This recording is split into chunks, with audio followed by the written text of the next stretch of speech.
Hello दोस्तों, नमस्कार। आपका स्वागत है आपके अपने YouTube channel target entrance exam में। दोस्तों, इस वीडियो में जानेंगे पूरा यूपी बीएड स्कॉलरशिप के बारे में, कौन कौन छात्र भर सकते हैं और पूरी यहाँ पर संपूर्ण जानकारी हम समझेंगे। तो आप लोग चैनल से बने रहिएगा, चैनल को सब्सक्राइब भी कर लीजिएगा। यहाँ पर आपको हमेशा 100% सही और सटीक जानकारी आपको दी जाती है। बाकी हमारे टेलीग्राम ग्रुप को आप ध्यान से जरूर ज्वाइन कर लें। जो भी आगे की इन्फॉर्मेशन होगी, अगर कई बार हम वीडियोज़ नहीं भी बना पाते, टाइम नहीं मिलता है, तो आपके जितने भी अपडेट्स होते हैं वो आपके सभी आपको टेलीग्राम ग्रुप पर हम भेज देते हैं। तो आप टेलीग्राम ग्रुप को ध्यान से ज्वाइन कर लेना। कमेंट बॉक्स में इनकी लिंक हमने दे दी है, या फिर डायरेक्टली आप टेलीग्राम ऐप डाउनलोड करके सर्च करेंगे, तब भी आपको अपना ग्रुप जो है मिल जाएगा।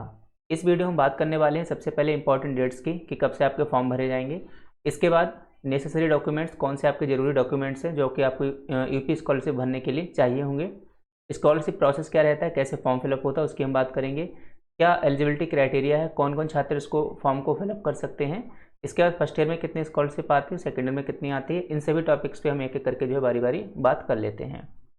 सबसे पहले बात करते हैं इंपॉर्टेंट डेट्स की, कि कब से आपके फॉर्म फिलअप होंगे। तो अभी आपके फॉर्म जो है फिलअप हो रहे हैं, यानी कि यहाँ पर आप देख सकते हैं 10 जुलाई से आपके फॉर्म फिलअप की स्टार्ट डेट है, और दिसंबर 20 2025 यानी कि 20 दिसंबर तक आप लोग अपने फॉर्म को फिलअप कर सकते हैं।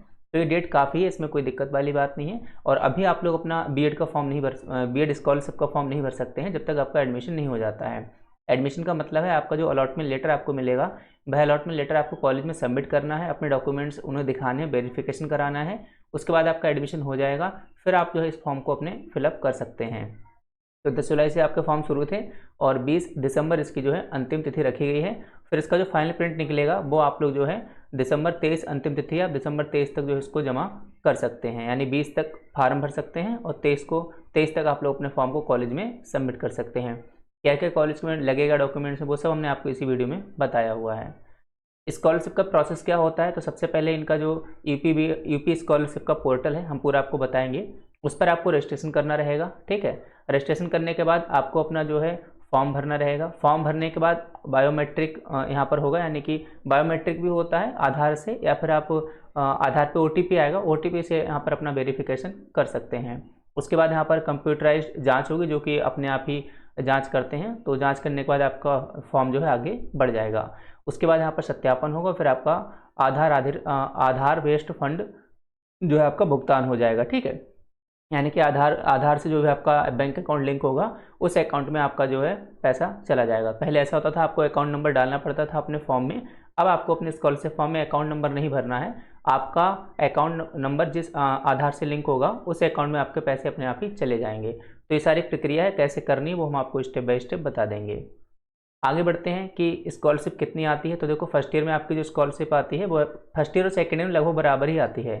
फर्स्ट ईयर में आपके आती है 32 से 34 हज़ार रुपये, 32 से 34 हज़ार रुपये आपकी जो है स्कॉलरशिप आती है। और इतनी ही सेकेंड ईयर मान के चलो, कोई फिक्स नहीं होती है। कई लोगों की 32 हज़ार आती है, कई की 33 आती है, कई लोगों की इस बार 36 हज़ार भी आई है। तो ये फिक्स नहीं होती, ठीक है। लगभग आप मान सकते हैं कि इतना आपकी जो है स्कॉलरशिप आएगी फर्स्ट ईयर और सेकेंड ईयर में। ये प्राइवेट कॉलेज के लिए है। अगर आप गवर्नमेंट कॉलेज में आपका एडमिशन हुआ, जहाँ की फीस कम है, मान लो 5 या 10 हज़ार रुपये है, तो उस हिसाब से आपकी कम स्कॉलरशिप आएगी। ये हमने आपको जो बताई छात्रवृत्ति, प्राइवेट कॉलेज के लिए बताइए। ऐसी एडेड कॉलेज जहाँ की फीस मान लो 25-30 हज़ार रुपये है, तो उनकी उस तरीके से स्कॉलरशिप आएगी। कुल मिलाकर जैसे आपकी फीस है, उस तरीके से आपकी स्कॉलरशिप आएगी। प्राइवेट में कितनी आती है वो मैंने आपको यहाँ पर एग्जैक्टली बता दी है। इसके आगे हम बात करेंगे यहाँ पर एलिजिबिलिटी क्राइटेरिया की, कौन कौन इस फॉर्म को फिलअप कर सकते हैं। तो देखो, यहाँ पर साफ साफ लिखा है कि रेसिडेंट ऑफ उत्तर प्रदेश, यानी उत्तर प्रदेश के मूल निवासी हों। तो जो भी अदर स्टेट के छात्र हैं, चाहे बिहार के हों, चाहे मध्य प्रदेश के हों, चाहे झारखंड के हों, चाहे उत्तराखंड के हों, वो लोग यहाँ पर अपने फॉर्म को फिलअप नहीं कर सकते हैं। जो उत्तर प्रदेश में रहते हैं, जो उत्तर प्रदेश के निवासी हैं, सिर्फ वही लोग इस यूपी बीएड वाले स्कॉलरशिप फॉर्म को भर सकते हैं। इसमें भी जो सामान्य कैटेगरी के छात्र हैं, अन्य पिछड़ा वर्ग के हैं या अल्पसंख्यक के वर्ग के हैं, उनकी जो इनकम सर्टिफिकेट की यानी कि आय सीमा जो होनी चाहिए वो 2 लाख की होनी चाहिए।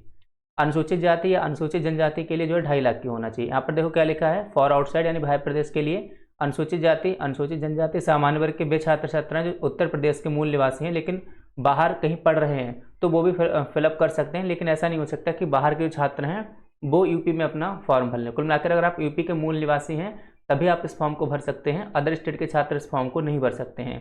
तो स्पेशली मैं बिहार के छात्र से कहना चाहूँगा, छात्रों से जो लोग हमसे बहुत ज़्यादा क्वेरी करते हैं, पूछते हैं कि सर हमें स्कॉलरशिप मिलेगी नहीं मिलेगी, तो भाई बिहार वाले छात्रों को यहाँ पर स्कॉलरशिप आप लोगों को नहीं मिलेगी। इसके बाद हम बात करते हैं कि स्कॉलरशिप के लिए डॉक्यूमेंट्स कौन से चाहिए, तो इनको बहुत ध्यान से सुनना। सबसे पहले आपको 10th 12th graduation post graduation जो भी आपने किया है ये सभी आपके डॉक्यूमेंट्स चाहिए। इसके बाद आधार कार्ड और ये मोबाइल नंबर, ये 2 चीज़ें बहुत ज़रूरी हैं। और इनके बीच में क्या रिलेशन है कि आपका ये मोबाइल नंबर वही होना चाहिए जो आधार कार्ड से लिंक हो, जो आपके आधार कार्ड से लिंक हो आपका मोबाइल नंबर, वही मोबाइल नंबर आपको अपने फॉर्म में लगाना है। ऐसा नहीं करना कि आपको दूसरा मोबाइल नंबर लगा देना है, आगे वेरिफिकेशन नहीं हो पाएगा। तो ध्यान रखना, जो आधार कार्ड में मोबाइल नंबर है वही मोबाइल नंबर आपको इसमें लगाना है। इसके बाद इनकम सर्टिफिकेट बात करें तो इनकम सर्टिफिकेट हमेशा आपके पिताजी का लगता है, ठीक है। ऐसा नहीं, कुछ बच्चे सोचते कि मैं अपना इनकम सर्टिफिकेट लगा दूँ, भाई आप अपना नहीं लगा सकते हो, आप स्टूडेंट हो, तो यहाँ पर आपके पिताजी का इनकम सर्टिफिकेट लगेगा, यानी आय प्रमाण पत्र। उसके बाद हम बात करेंगे कास्ट सर्टिफिकेट, यानी जाति, ये स्टूडेंट की लगेगी, ठीक है। जाति किसकी लगती है? स्टूडेंट की। फिर वेरिफिकेशन क्या होता है? इनकम सर्टिफिकेट का वेरिफिकेशन, कास्ट का वेरिफिकेशन। ये भाई अपना जो वेबसाइट होती है वहाँ से आप इसको इजीली डाउनलोड कर सकते हैं।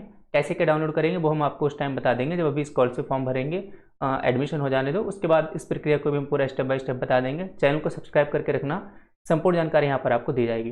तो हमने आपको सब बता दिया कि एलिजिबिलिटी क्या है, स्कॉलरशिप के लिए आपके डॉक्यूमेंट्स क्या चाहिए, कितनी स्कॉलरशिप आती है वो भी हमने आपको बता दिया है, इसका जो प्रोसेस है वो भी हमने आपको समझा दिया, कैसे आप रजिस्ट्रेशन होगा, उसके बाद आपका फॉर्म भरा जाएगा, फिर आपका जो है आधार से वेरिफिकेशन होगा, बाकी चीज़ें अपने आप ही ऑटोमेटिक प्रोसेस चलता रहेगा।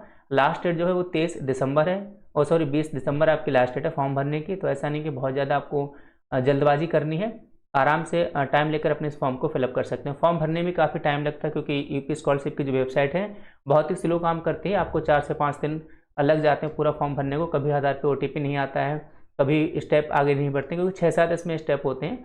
तो उस तरीके से आपका जो फॉर्म भरा जाता है।